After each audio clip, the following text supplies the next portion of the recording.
नमस्कार पार्थ, मैं आपका साथी विनय स्वागत करता हूं आपके प्यारे से परिवार आईक्यू पर। आशा करता हूं, विश्वास करता हूं आप अच्छे होंगे, अपना ख्याल अच्छे से रख रहे होंगे। एक बार सभी दोस्त बताएंगे कि आप कैसे हैं, अपना ख्याल अच्छे से रख रहे हैं या आप किसी और के भरोसे अपने आप को रखे हुए हैं।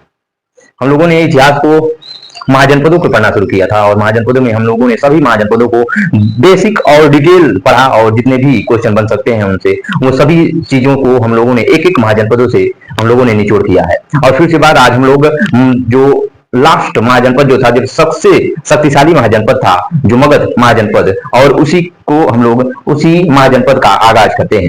जो हमारा सबसे शक्तिशाली महाजनपद था वो था मगध। मगध जो महाजनपद है, इसे ये हमें जानकारी मिलती है कि जो इसका वंश था, तो ऐतिहासिक अगर हम लोग पुराणों की माने, अगर हम लोग पुराणों की माने तो मगध का जो पहला वंश था उसको बृहद्रथ वंश कहा जाता है। क्या कहा जाता है? उस वंश को बृहद्रथ वंश कहा जाता है। ठीक है, पुराणों के अनुसार मगध का पहला वंश, मगध का पहला राजवंश, मगध का पहला राजवंश। ठीक है, पुराणों के अनुसार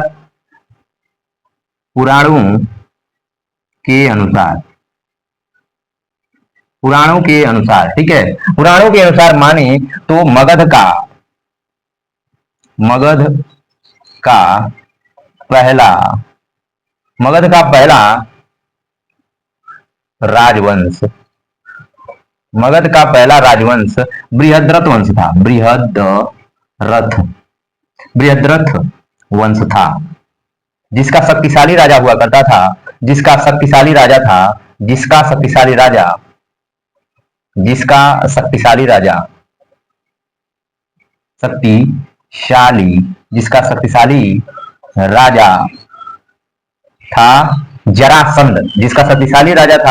जरासंध, क्या?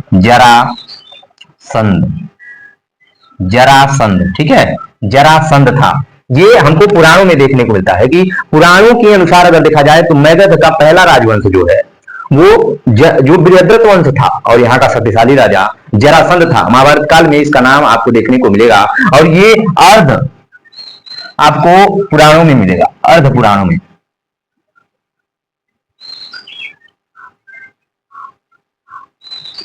ठीक है, अर्ध पुराणों में इसका जो हमें जानकारी मिलती है, इसका अर्ध पुराणों में इसकी हमें जानकारी मिलती है।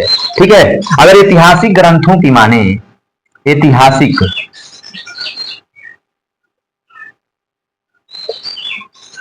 ग्रंथों के अनुसार अगर हम माने कि मगध का पहला राजवंश कौन था, जैसे आपको जैन ग्रंथ आपको मिलेंगे, फिर आपको देखने को मिलेगा बौद्ध ग्रंथ मिलेंगे। कौन? जैन ग्रंथ, बौद्ध ग्रंथ, जैन ग्रंथ, बौद्ध ग्रंथ, ये जैन ग्रंथ आपको देखने को मिलेंगे, बौद्ध ग्रंथ देखने को मिलेगा। एक और आता है महावस्तु, एक ग्रंथ और आता है महावस्तु। क्या नाम है इसका? महावस्तु है, महावस्तु। एक ग्रंथ और आता है महावस्तु में ये देखोगे तो मगध का पहला वंश जो था, तो इसके अनुसार मगध का पहला राजवंश, ठीक है, पहला राजवंश जो था वो हर्यक वंश था। हर्यक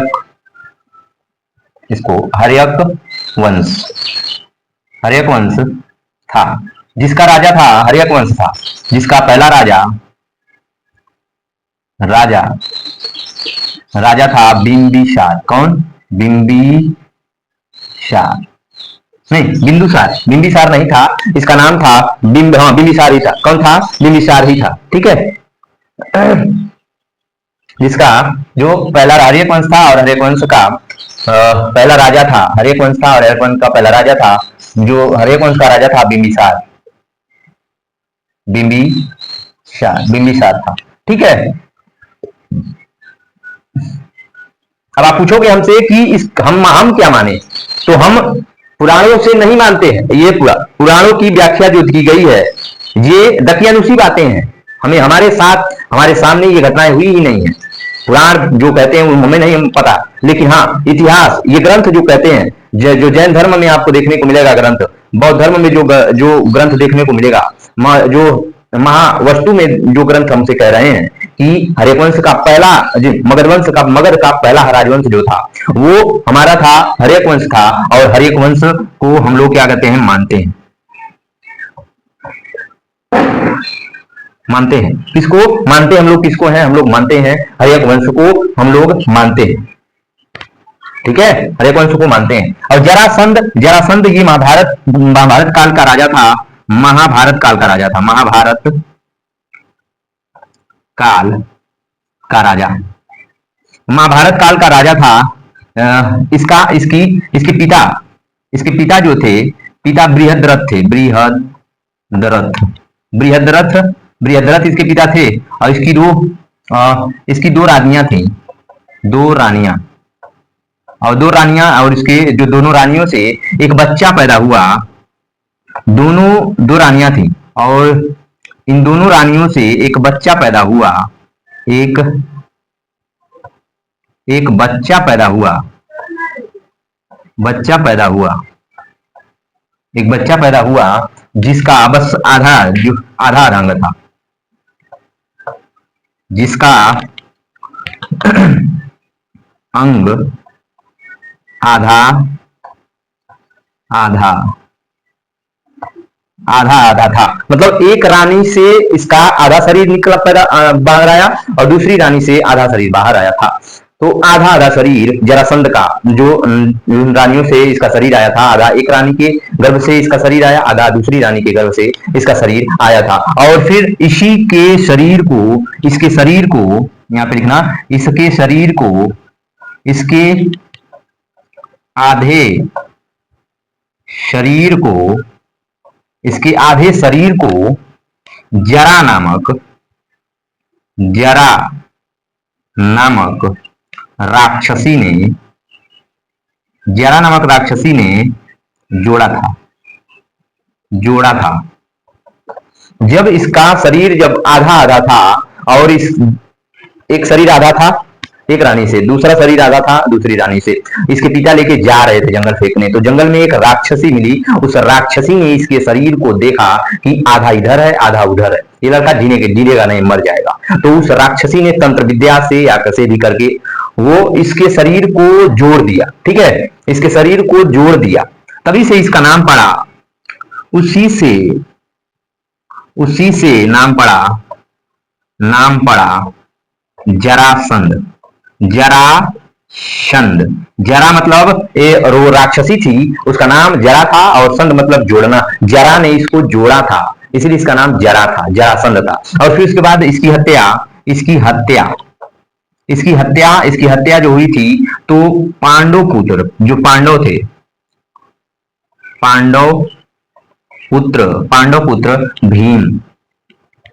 भीम के द्वारा मल्लयुद्ध में इसकी हत्या कर दी गई। इसकी हत्या मल्लयुद्ध में कर दी गई थी। जरासंध की हत्या, जो भीम जो थे पांडव पुत्र भीम, उन्होंने इसकी हत्या कर दी मल्लयुद्ध में। जो मगध में मल्लयुद्ध का आयोजन किया गया था और ये चुनौती दे रहा था कि कोई ऐसा है वीर जो मुझे हरा सके, और इसको पूरे पृथ्वी पर कोई नहीं हरा सकता था, क्योंकि इसकी शरीर जो थी, इसका शरीर अगर आप फाड़ देते हो और फिर फेंक देते हो, और अगर इसका शरीर एक ही दिशा में अगर है, अगर ऐसे आपने यहाँ से शरीर को फाड़ा और ऐसे ही फेंक दिया, तो एक जो शरीर ऐसे है अगर एक ही दिशा में है फिर आके जुड़ जाती थी। तो भीम ने जितनी बार इसके शरीर को फाड़ा और फिर उसके बाद फेंका, तो फिर आकर के इसके शरीर जुड़ जाती थी। तो उस समय जो हमारे श्री कृष्ण थे, श्री कृष्ण इससे जो थे जो गुस्सा करते थे, और ये भी श्री कृष्ण का दुश्मन था, तो उन्होंने एक तरकीब निकाला कि जो उन्होंने एक लकड़ी का तिनका उठाया, उस तिनके को बीच से फाड़ा और उनको विपरीत दिशा में फेंका। और जैसे ही उन्होंने विपरीत दिशा में फेंका तो भीम को तरकीब सूझ गई और उसने जरासंध के शरीर को फाड़ा और उसके शरीर को विपरीत दिशा में फेंक दिया, और उसका शरीर आके जुड़ा नहीं। अब वो अलग अलग विपरीत दिशा में था तो कैसे जुड़ेगा, उसी वैसे ही उसकी हत्या हो गई थी। ठीक है, तो ये हम लोगों ने पुराणों में जो सुना है, पुराणों में देख पढ़ा है, लेकिन ये हम लोग नहीं पढ़ेंगे। ये हम लोग क्या करेंगे, ये हम लोगों का विषय नहीं है। हम तो ऐसे ही आपको ये बता दिया हूँ, ठीक है। ये हमारा विषय नहीं है। हमारा विषय ये है, इतिहास में हमसे ये पूछेगा, अरे वंश का जो राजा कौन था, संस्थापक कौन था, हमसे ये पूछेगा, ये नहीं पूछेगा, ठीक है। इसको मिटाते हैं।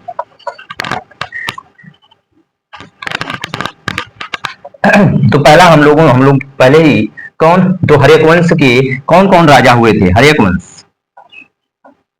हर्यक वंश, हर्यक वंश में हमें कौन कौन सा जो राजवंश मिलेगा?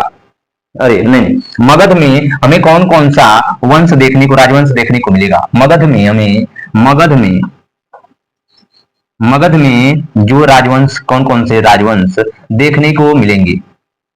ठीक है, कौन कौन से? तो पहला आपको, पहला ही वंश आपको मिलेगा कौन? हर्यक वंश। पहला ही वंश कौन? हर्यक वंश मिलेगा, हर्यक वंश। ठीक है, पहला वंश आपको देखने को मिल रहा है हर्यक वंश, ठीक है।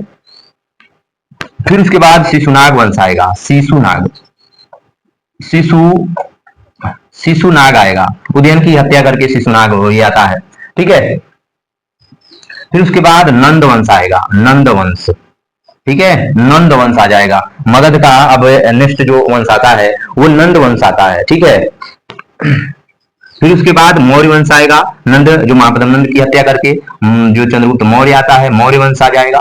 फिर उसके बाद आप देखोगे तो मौर्यों के से लड़के कौण वंश आएंगे, कौण वंश आएगा। फिर उसके बाद कौणवों को हरा करके सातवाहन वंश आएगा, सातवाहन वंश आएगा, सातवाहन वंश आएंगे। और फिर उसके बाद अब सातवाहनों के बाद गुप्ता आएंगे। कौन? सातवाहनों के बाद गुप्त वंश आएगा। कौन? गुप्त वंश, गुप्त वंश, ठीक है, गुप्त वंश। तो इतने मगध के इतने इतने राजवंश हैं। मगध जो हमारा महाजनपद था, उसमें हमारे कौन कौन से? हर्यक वंश, शिशुनाग वंश, नंद वंश, मौर्य वंश, कौण वंश, सातवाहन वंश और गुप्ता वंश, गुप्त वंश। ये इतने हमारे जो वंश हैं, राजवंश हैं, ये सभी मगध पे जो राज किए हैं, ये सभी मगध पे शासन किए हैं। इसीलिए मगध जो हमारा था, तो मगध हमारा सबसे शक्तिशाली, जो 16 महाजनपदों में सबसे शक्तिशाली महाजनपद माना जाता था या हुआ करता था, ठीक है। पहला हमारा राजवंश आएगा, पहला राजवंश हमारा आएगा कौन? पहला राजवंश हमारा आएगा हर्यक वंश, हर्यक वंश, ठीक है। पहला राजवंश हमारा कौन आएगा? हर्यक वंश। इसका संस्थापक जो था, इसका संस्थापक था बिंबिसार, बिंदुसार नहीं, बिंदुसार तो मौर्य, चंद्रगुप्त मौर्य का बेटा था बिंदुसार। ये कौन है? बिंबिसार है। ये कौन है? बिंबिसार। ये कौन है? बिंबिसार, ठीक है, ये बिंबिसार। इसका नाम जो संस्थापक, हर्यक वंश का संस्थापक कौन था? हर्यक वंश का संस्थापक था बिंबिसार, बिंबिसार, ठीक है। इस हर्यक वंश को एक नाम जो है, हर्यक वंश को पितृहंता वंश के नाम से जानते हैं। क्या इसको? पितृहंता वंश कहते हैं। तो पितृहंता वंश किस वंश को कहते हैं? हर्यक वंश को पितृहंता वंश कहा जाता है। इंपोर्टेंट करके इसको यहीं लिख दीजिएगा ना। तो पितृहंता वंश किसको कहते हैं? तो हर्यक वंश को पितृहंता वंश के नाम से जानते हैं। पितृहंता राजा किसको कहते हैं? तो उदयन को कहते हैं। और पितृहंता के नाम से किसको जाना जाता है? अजातशत्रु को जाना जाता है। बौद्ध ग्रंथों में आपको उदयन का नाम मिलेगा पितृहंता राजा के नाम से, लेकिन पितृहंता के नाम से किसे जाना जाता है? अजातशत्रु को जाना जाता है, ठीक है। क्योंकि सबसे पहले अपने पिता की हत्या अजातशत्रु ने किया था, बिंबिसार की हत्या अजातशत्रु इसका बेटा करेगा, ठीक है। तो फिर हम लोग आगे बढ़ते हैं, कि इसकी कितनी रानियां थी? बिंदुसार की, जो बिंबिसार जो था, बिंबिसार की 500 से अधिक रानियां थी। 500 रानियां थी, 500 रानियां थी। इसकी नीतियां क्या थी? इसकी नीति थी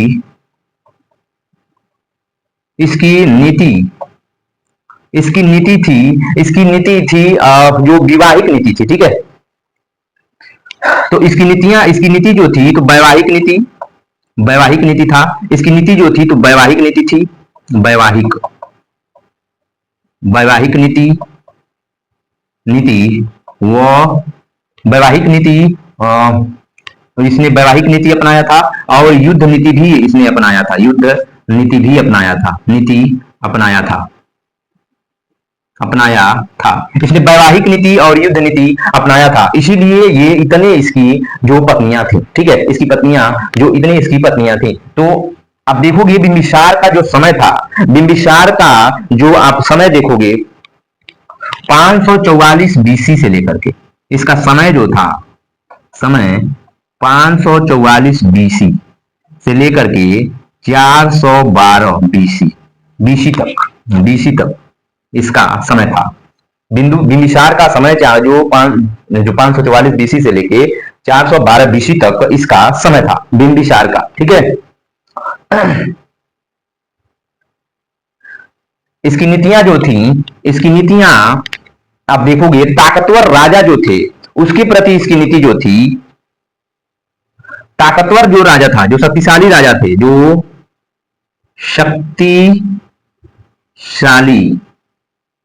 राजा थे, जो शक्तिशाली राजा थे, इसकी नीति जो थी, जो शक्तिशाली राजा हुआ करते थे उनके प्रति इसकी जो नीति थी, कूटनीति और वैवाहिक नीति अपनाता था। जो शक्तिशाली राजा हुआ करते थे, राज्य हुआ करते थे, उनके जो शक्तिशाली राजा थे उनके प्रति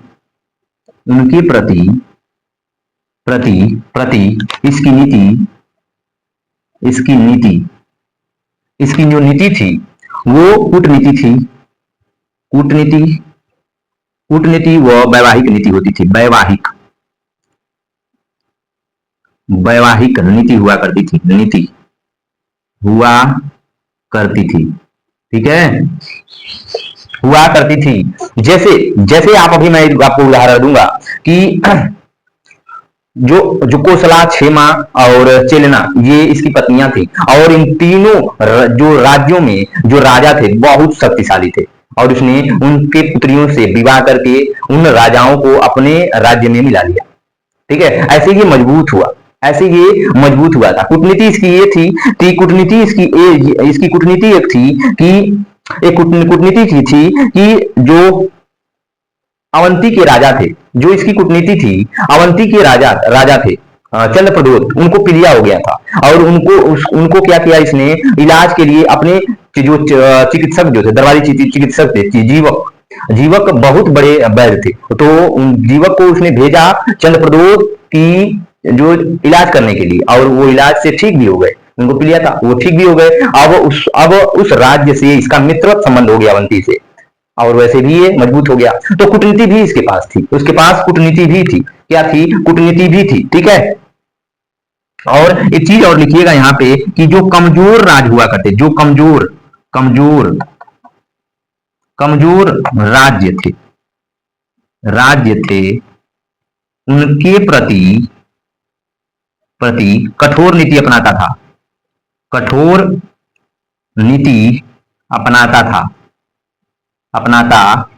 था, यानी कि आप कठोर नीति उनके प्रति ये कठोर नीति अपनाता था। जैसे आप देखोगे आप देखोगे अंग जो महाजनपद था वो कमजोर कमजोर राज्य था, उसको ये क्या किया, आक्रमण उस पर कर दिया।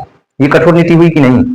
जो आप देख रहे हो जो मजबूत है, अवंती जो हो गया ये मजबूत था, इसके प्रति इसने कूटनीति अपनाई, ठीक है। इसके प्रति ये अब जो कूटनीति अपनी था, सरल नीतियां अपनाया था कि इलाज के लिए भेज दो, और फिर उसके बाद इलाज से ठीक हुए, मित्रवत व्यवहार हो गया। लेकिन अंग जो महाजनपद था वो थोड़ा कमजोर था, उस पर क्या किया, आक्रमण कर दिया, और आक्रमण करके उसको अपने में मिला लिया, मगध में वो मिला लिया, उस राजवंश को मगध में मिला लिया था बिंबिसार ने। आपने दो फैक्ट पढ़ा कि ये शक्तिशाली राजाओं के प्रति कूटनीति और वैवाहिक नीतियां अपनाता था, और कमजोर जो वर्ग थे, कमजोर जो राज्य थे, उनके प्रति एक कठोर नीतियां अपनाता था। कठोर नीतियों का मतलब आक्रमण कर देता था, आक्रमण उनके प्रति कर देता था। आपको इतना लिखिएगा, फिर हम लोग आगे बढ़ते हैं। इसको इतना लिखिए, फिर हम लोग आगे बढ़ते हैं, ठीक है।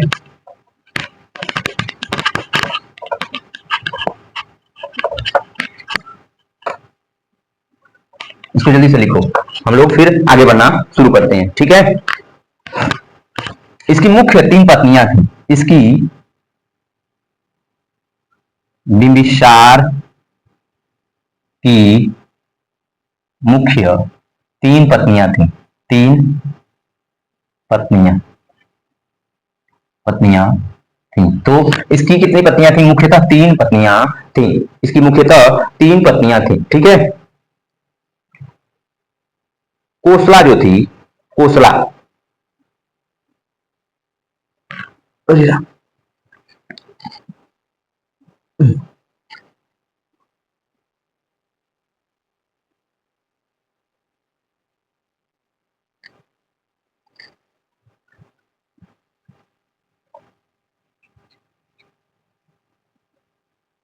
कोशल,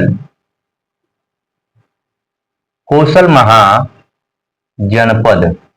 कोशल महाजनपद जनपद के राजा प्रसेनजीत, प्रसेनजीत, कोशल के राजा प्रसेनजीत की बहन जो थी कोसला, महाकोसला,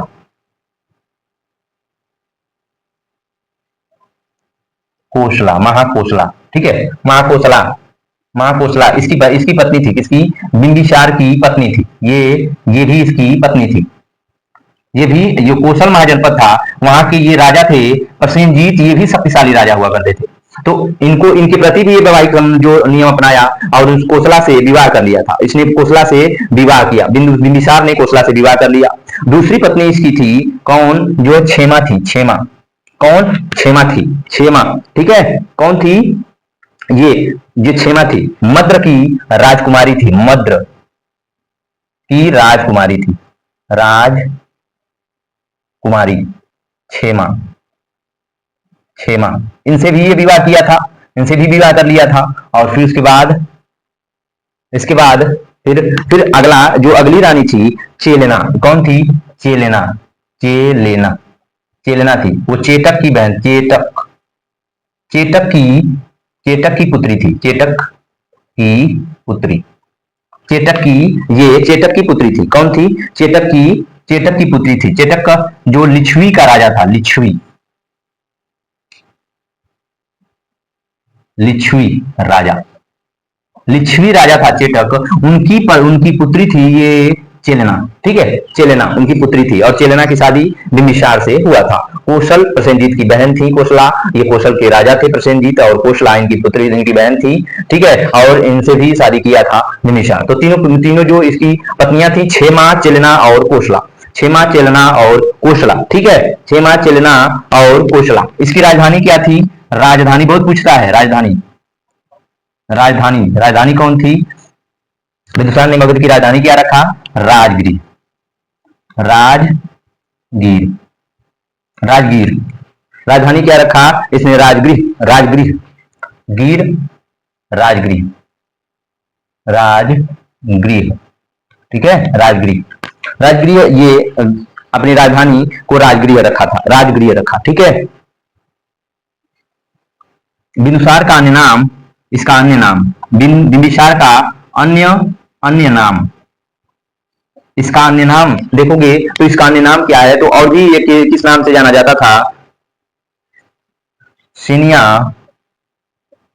सेनिया। अन्य नाम पूछता है आपसे, अन्य नाम भी आपसे पूछता है। इस अन्य नाम को आप याद रखिएगा कि बिंबिसार का और किस नाम से जाना जाता था। ठीक है, श्रेणिया भी इसको कहा जाता था, श्रेणिया, श्रेणिया, श्रेणिया भी कहा जाता था। ठीक है, श्रेणिया भी कहते थे। और फिर इसके बाद छेगोयस भी कहा जाता था, छेगोयस, इसको छेगोयस के भी नाम से जाना जाता था। सेनियास से जो है श्रेणिया और छेगोयस के नाम से बिंबिसार को जाना जाता था। ठीक है, नेक्स्ट,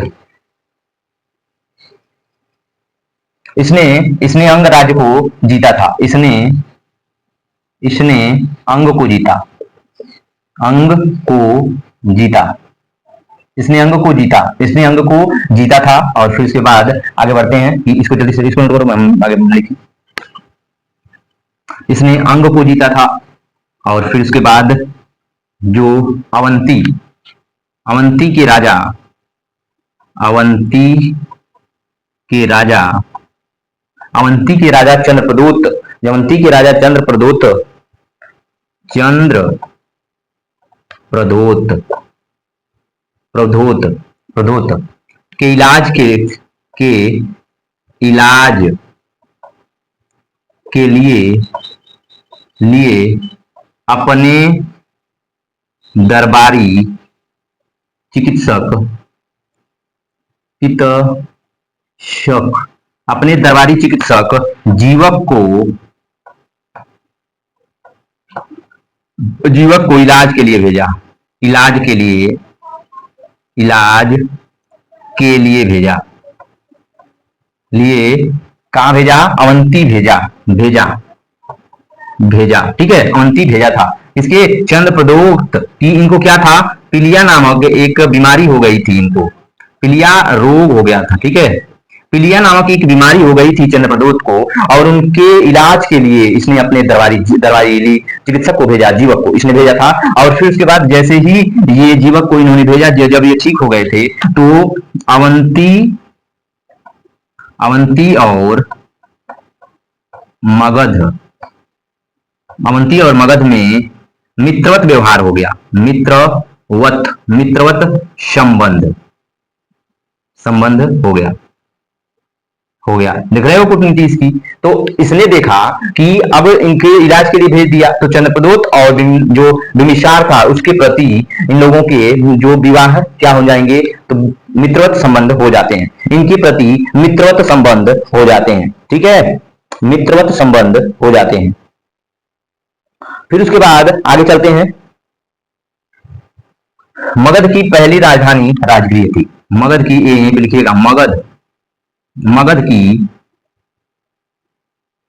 की पहली राजधानी राजगृह थी। ठीक है, इसको जल्दी से नोट करिएगा। इसको नोट करते आप चलिएगा। ठीक है, अब इसकी कहानी हम लोग खत्म करते हैं। अब हम लोगों ने सब कुछ पढ़ लिया। ठीक है, दरबारी इसके चिकित्सक कौन थे? जो दरबारी चिकित्सक थे जीवक थे, और सारी चीजों हम लोग पढ़ लिए थे। अब इसकी हत्या पढ़ते हैं हम लोग। बिंबिसार की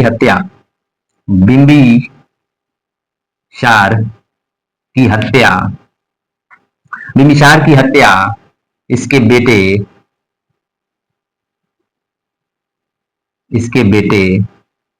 इसके बेटे अजातशत्रु ने किया।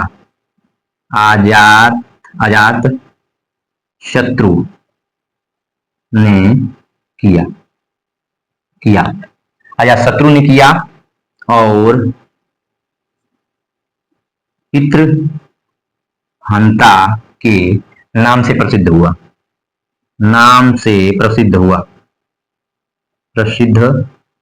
हुआ। ठीक है, पितृहंता के नाम से ये प्रसिद्ध हुआ था। अब हम लोग आ जाते हैं अजातशत्रु पे। किस पे? अजातशत्रु। ठीक है, अजातशत्रु है ना, अजातशत्रु।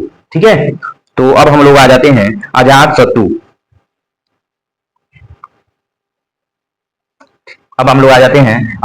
पे। इसको जल्दी से आप नोट करिएगा, हम मिटा देते हैं।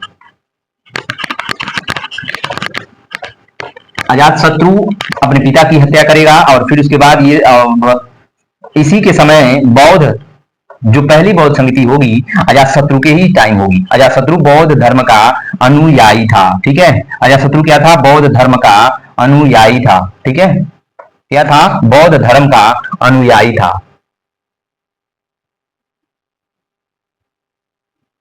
अजातशत्रु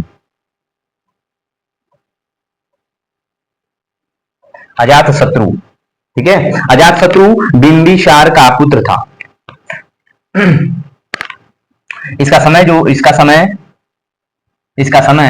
496 से बीसी से लेकर के 460 बीसी 496 बीसी से लेकर के 96 नहीं, ये 92 है। 492 बीसी से लेकर के 460 बीसी तक ये राजा रहता है। और इसी के समय जो प्रथम बौद्ध संगति हुई थी, इसी के समय पे हुई थी। ठीक है, इसी के समय हुई थी। बिंबिसार का पुत्र था। बिंबिसार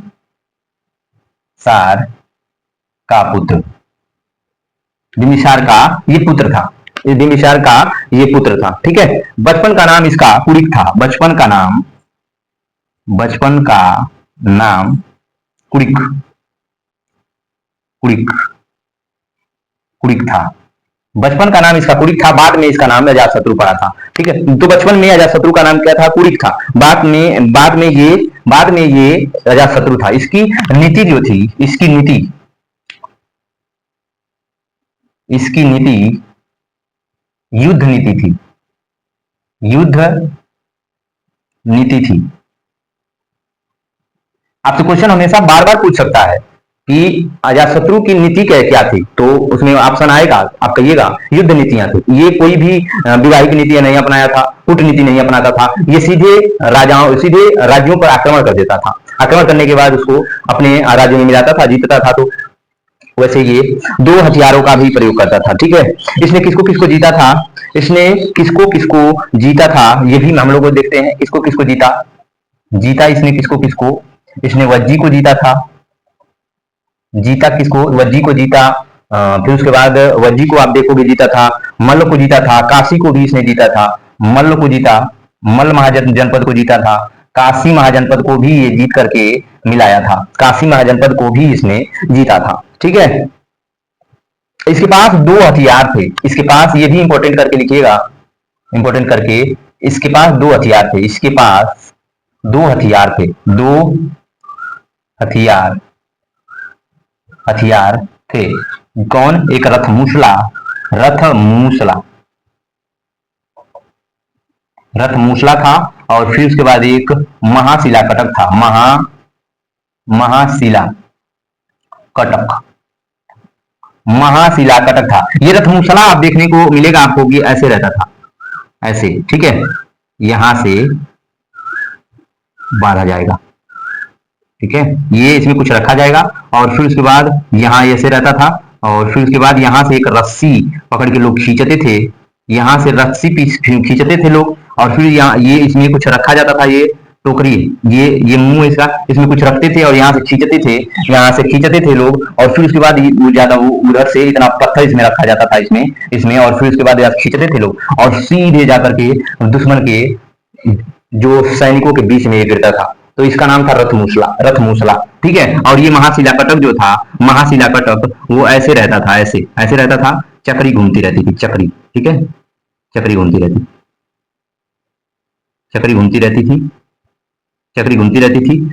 ये यहाँ घोड़े रहते थे, यहाँ घोड़े रहते थे। ठीक है, यहाँ घोड़े रहते थे, और यहाँ कोई आदमी बैठा हुआ रहता था, और फिर उसके बाद ये रथ होता था।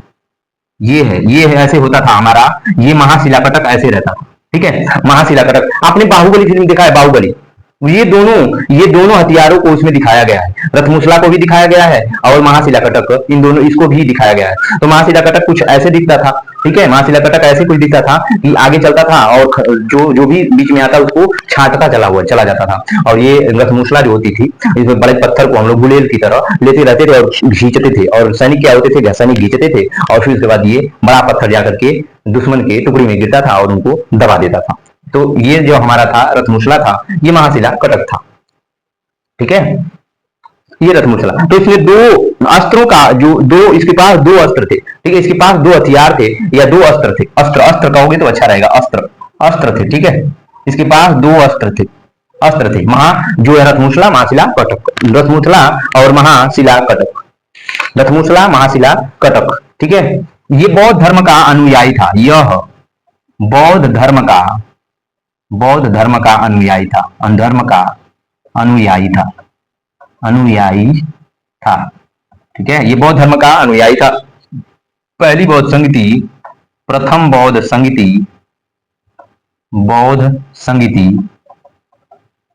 संगति 483 बीसी में इसी के समय हुई थी, इसी के समय हुई थी, समय हुआ था, इसी के समय हुई थी। ठीक है, तो इसी के समय प्रथम बौद्ध संगति हुई 483 बीसी में, इसी के समय हुई थी। किसके समय, जो बिंबिसार के समय। ठीक है, अब इसको भी हम लोग क्या करते हैं, जो मार देते हैं, इसकी हत्या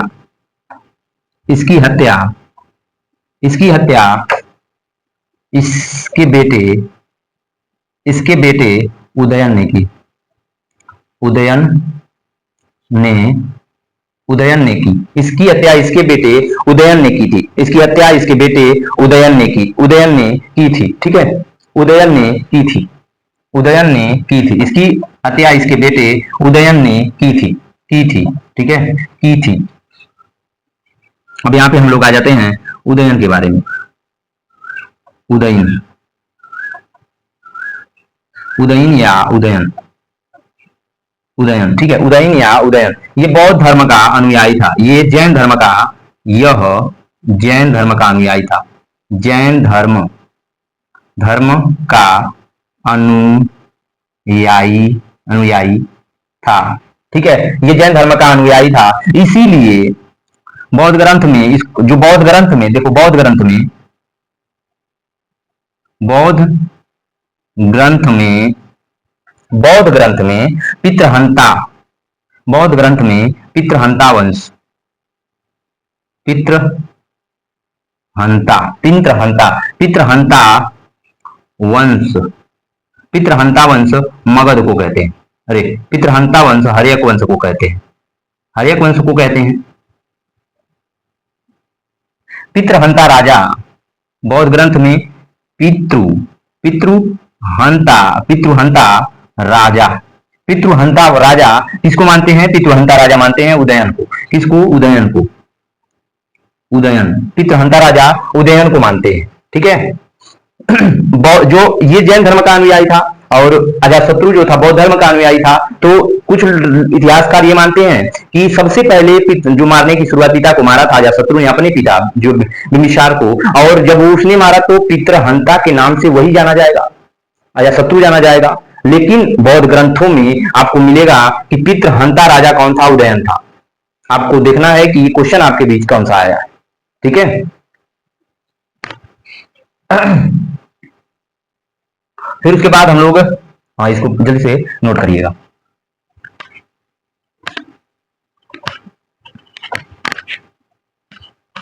पितृहंता राजा कौन था? उदयन था। पितृहंता वंश कौन था? हर्यक वंश था। इतना आप बौद्ध ग्रंथों में आपको मिलेगा, ठीक है। कौन? बौद्ध ग्रंथों में मिलेगा।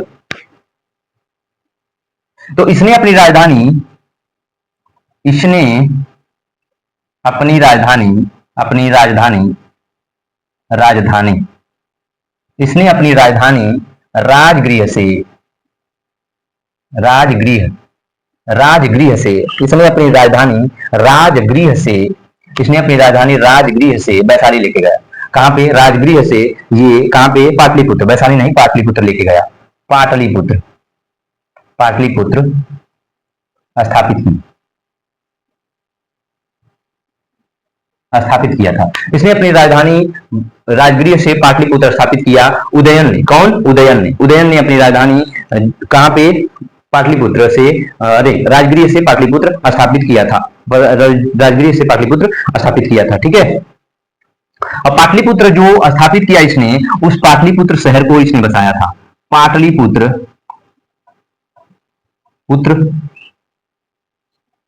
शहर की स्थापना की, स्थापना, पाटलिपुत्र शहर की स्थापना किया था। उसके बाद इसको उसकी अपनी राजधानी बना लिया। इसके बाद उसने उसको राजधानी अपना बना लिया था, ठीक है। इसने उसको अपनी राजधानी बना लिया था। फिर उसके बाद इसकी हत्या, इसकी हत्या, इसकी हत्या, इसकी हत्या,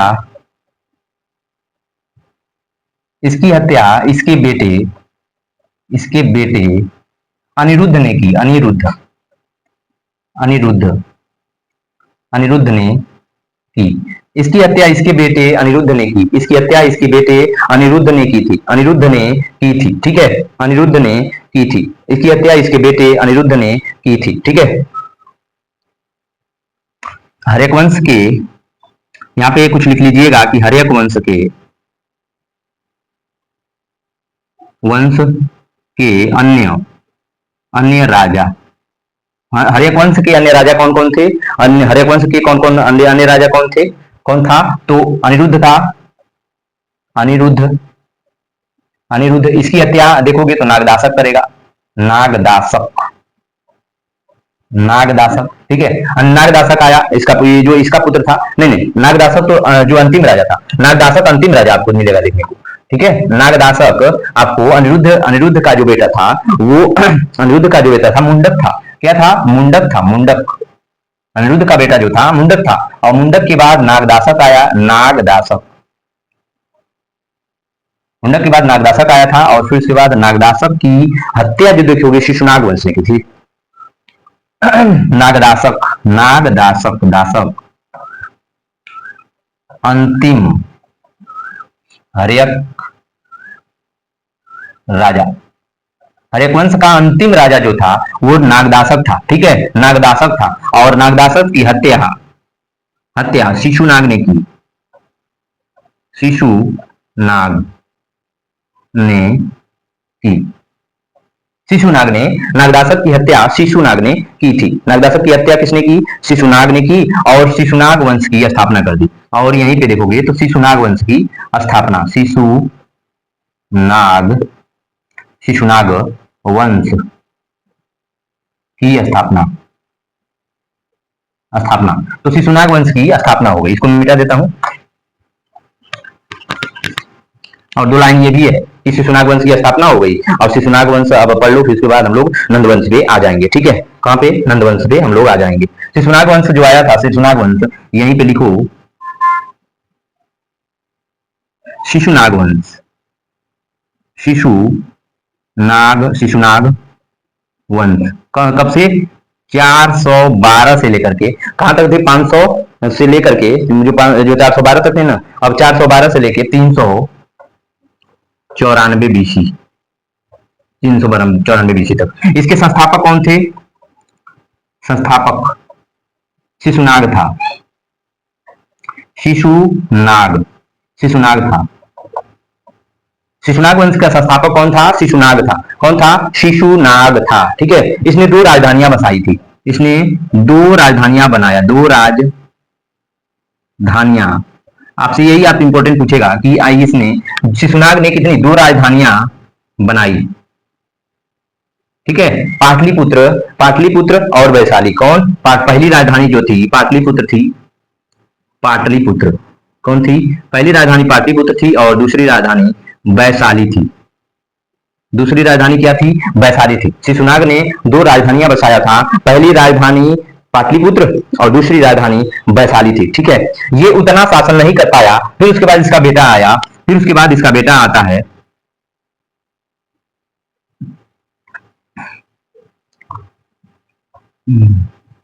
इसका बेटा आता है। इसका बेटा कौन? इसका बेटा आता है कालाशोक। ठीक है, कालाशोक।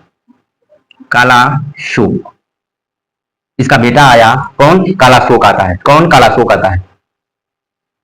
394 से लेकर के 366 तक रहा। कब तक? 366 बीसी तक ये शासन किया था। कौन? कालाशोक शासन किया है। कितना? 366 बीसी तक ये शासन किया है। ठीक है, शिशुनाग का पुत्र था। शिशुनाग का पुत्र था। कालाशोक कौन था? शिशुनाग का पुत्र था। कालाशोक शिशुनाग का पुत्र था। ठीक है, और कालाशोक भी बौद्ध धर्म का अनुयायी था। ये बौद्ध धर्म का अनुयायी था। यानी कि द्वितीय बौद्ध संगीति जब होगी इसी के शासनकाल में होगी। द्वितीय बौद्ध संगीति जब होगी इसी के शासनकाल में हुई थी। ठीक है, द्वितीय बौद्ध संगीति, ये लिखना, सेकेंड बौद्ध संगीति 383 बीसी में वैशाली में हुई। इसी के शासनकाल में हुई। इसी के शासनकाल में हुई थी। शासनकाल में किसके? कालाशोक के ही शासनकाल में हुई थी। सेकेंड बौद्ध संगीति जो 383 बीसी में हुआ था वो कालाशोक के ही शासनकाल में हुआ था। कालाशोक के ही शासनकाल में हुआ था। ठीक है, कालाशोक के ही शासनकाल में हुआ था। इसका वास्तविक नाम था, इसका वास्तविक नाम था काकावर्डा। इसका वास्तविक नाम था काकावर्डा। पूछता है काकावर्डा। ठीक है, ये इंपॉर्टेंट करिएगा कि इसका वास्तविक नाम पूछ लेता है। ठीक है, कालाशोक का वास्तविक नाम पूछ लेता है। ठीक है, फिर उसके बाद इसने भी 2 राजधानियां बसाया था। ठीक है, 2 राजधानी इसने भी 2 राजधानियां बनाया था। 2 राजधानी इसने भी बनाया था। 2 राजधानियां इसने भी बनाया था। प्रथम राजधानी जो थी वैशाली थी और द्वितीय राजधानी जो थी पाटलिपुत्र थी। पाटलिपुत्र। ठीक है, दूसरी राजधानी कौन थी? पाटलिपुत्र थी। ठीक है, पाटलिपुत्र थी। अब यहीं पे अंतिम राजा अंतिम राजा अंतिम राजा शिशुनाग वंश का शिशुनाग वंश का सुनाग वंश का अंतिम राजा शिशुनाग वंश का नंदीवर्धन था। क्या नाम था? नंदीवर्धन था। नंदीवर्धन था वर्धन। और इसकी हत्या नंद ने की थी। इसकी हत्या किसने की? इसकी हत्या किसने की थी? महापदम नंद ने की। इसकी हत्या किसने की? इसकी हत्या की महापदम नंद ने। महापदम नंद ने की। महापदम नंद ने इसकी हत्या की थी। नंदीवर्धन की हत्या किसने की? नंदीवर्धन की हत्या की थी महापदम नंद ने। इसकी हत्या किसने की? महापदम नंद ने की थी। कब की थी? जो हत्या कब की थी? 344 बीसी में। 344 बीसी में महापदम नंद ने नंदीवर्धन की हत्या की। लास्ट शिशुनाग वंश का राजा नंदीवर्धन था और फिर महापदम नंद ने इसकी नंद वंश की स्थापना कर दी। नंद वंश की स्थापना ठीक है। नंद वंश की स्थापना हो गई। फिर उसके बाद क्या हुआ? नंद वंश की स्थापना हो गया। नंद वंश का स्थापना हो गया ठीक है। नंद वंश का स्थापना हो गया। आज हम लोग हर्यक वंश पढ़े, शिशुनाग वंश पढ़े और कल हम लोग नंद वंश के बारे में पढ़ रहे होंगे। वीडियो कैसी लगी बताइएगा। अपना ध्यान रखिएगा, ख्याल रखिएगा। नमस्कार। बात